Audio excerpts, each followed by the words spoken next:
Trees as big as buildings in BC's coastal rainforests are prime targets for loggers, but proponents of the so-called nature economy suggest leaving them standing is more profitable than cutting them down. We understood that, 500-year-old trees don't just grow up overnight.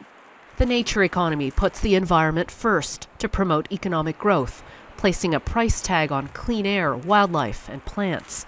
Indigenous ecotourism is an example of the nature economy in action, a growing industry worth billions, and it relies on a healthy ecosystem. Traditional economic models don't value things in nature until they're processed for human use. The nature economy is niche, though increasingly being considered in boardrooms across the country, but it's voluntary and not standardized. One formalized way of valuing nature is the carbon tax, putting a price on pollution. But even that is politically contentious. I think we just took nature for granted. Clean energy champion Tom Rand says the financial and business community need to fully understand the cost of environmental inaction.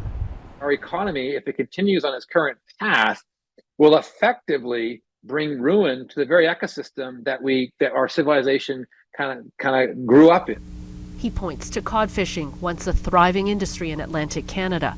Overfishing led to its collapse in the early 90s. The long-term financial ramifications are felt to this day. Rand says there's an urgent need for climate capitalism, a planet-first, sustainable focus, before it's too late.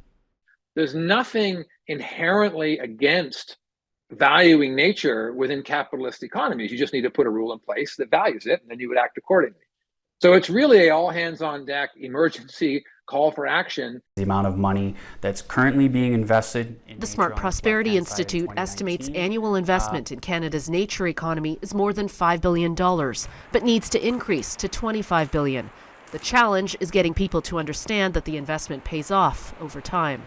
When we think about things like floods or natural disasters, investing in nature can help mitigate those types of disasters and create a better bottom line for these businesses over the long term.